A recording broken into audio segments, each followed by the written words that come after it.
જય માતાજી ફ્રેન્ડ્સ. તો આજે આપણે દહીં તિખારી અને દૂધીના થેપલા બનાવીશું.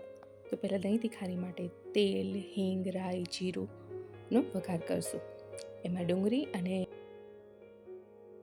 મીઠા લીમડાના પાન એડ કરશું અને ડુંગળીને થોડીવાર સાતળીશું. રૂટીન મસાલા એડ કરી અને થોડીવાર ડુંગળીને ચડવા દઈશું. અને એમાં કશ્મીરી લાલ મરચાં પાવડરનો પણ મેં ઉપયોગ કર્યો છે. અને પછી એમાં દહીં એડ કરશું. મીઠું સ્વાદ અનુસાર એડ કરી અને મિક્સ કરી લેશું. મરચાં અને આદુની પેસ્ટ કરશું. દૂધીની ખમણી અને પેલી પેસ્ટ અને કસૂરી મેથી એડ કરશું. અને થોડા લીલા ધાણા પણ એડ કરશું.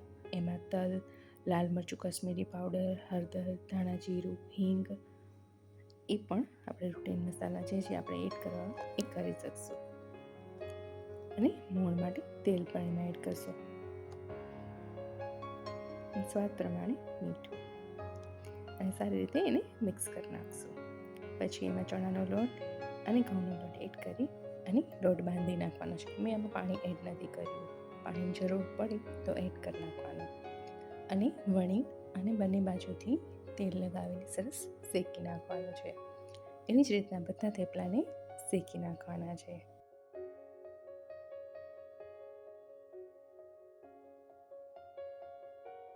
તૈયાર છે ગરમા ગરમ દૂધીના થેપલા સાથે દહીં તિખારી. જો તમને મારો વિડીયો ગમ્યો હોય, પસંદ આવ્યો હોય તો લાઈક, શેર અને સબસ્ક્રાઈબ જરૂર કરજો. Thank you.